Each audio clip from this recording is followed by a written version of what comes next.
Hello বন্ধুরা, আজ আমি আপনাদের একটা নিরামিষের রেসিপি নিয়ে এসেছি।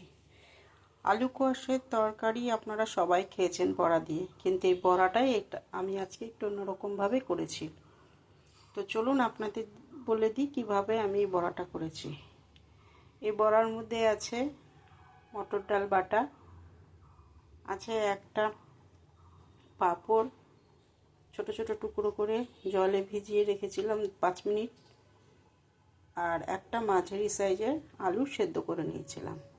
5 মিনিট পর ওই পাঁপড়টা যখন একদম নরম হয়ে গেছিলো তখন জল ছেঁকে নিয়ে সেটা ডাল বাটার মধ্যে দিয়েছি। একটা আলু সিদ্ধ দিয়েছি লবণ, 2টো কাঁচা লঙ্কা কুচি, দিয়েছি একটু আদা বাটা, দিয়েছি সামান্য লঙ্কার গুঁড়ো, জিরের গুঁড়ো, ধনের গুঁড়ো, দিয়েছি সামান্য হিং,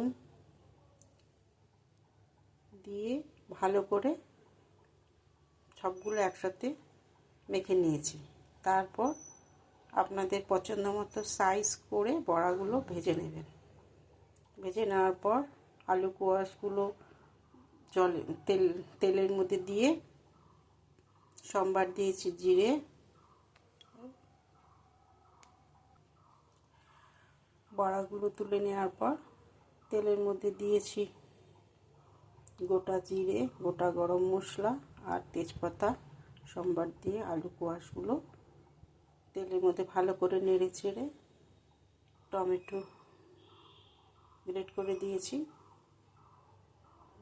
জিরের গুঁড়ো, ধনের গুঁড়ো, লঙ্কার গুঁড়ো, কাশ্মীরি লঙ্কার গুঁড়ো আর সামান্য পোস্ত আর তিল বাটা